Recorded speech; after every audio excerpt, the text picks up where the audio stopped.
آپ نوجوانوں کو دیکھیں کہ جھوٹ بولتے ہیں. بالکل حضور سچے تھے, اور سچ بولنا آپ کے لیے کوئی آپ کے لیے پہاڑ توڑنا نہیں ہے. آپ عادت تو ڈالیں ایک بار, آپ سچ کہیں, چاہے آپ سے غلطی ہو, چاہے آپ کوئی اچیومنٹ کریں.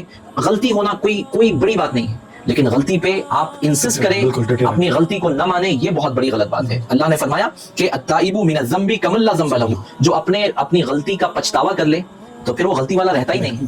پڑھنے کا بنیادی مقصد یہ ہے کہ انسان سوسائٹی کے لیے تیار ہو جائے, انسان مختلف طبیعتوں کے ساتھ اپنے آپ کو ایڈجسٹ کرنا سیکھ جائے. یہ تعلیم سکھاتی ہے. آج ہمارا نوجوان ایڈجسٹ نہیں ہو پا رہا ہے. وجہ کیا ہے کہ اس کے پاس صحیح تعلیم نہیں ہے. اس کے پاس سرٹیفکیٹ ہو سکتی ہے, تعلیم صحیح نہیں ہے. تعلیم اگر صحیح ہوتی تو وہ کبھی بھی اپنے آپ کو اکیلا محسوس نہیں کرتا, اور دنیا میں ترقی ملتی ہے ایجوکیشن سے. آج دنیا میں جو آگے ہے, آپ کوئی دیش, کوئی گھرانہ بتلا لیں جو لوگوں کو یہ شک ہے کہ تعلیم کچھ نہیں دیتی, تو پہلے اس شخص کو تعلیم حاصل کر کے دیکھنا چاہیے. آپ جاہل رہ کے یہ کہیں گے کہ تعلیم کچھ نہیں دیتی, تو پھر ڈاکٹرز کیوں ہیں, انجینئرز کیوں ہیں, سائنٹسٹ کیوں ہیں, ہمارے پاس پروفیشنلز کیوں ہیں, میڈیا کیوں ہیں؟ یہ سارا کچھ ایجوکیشن کی وجہ سے.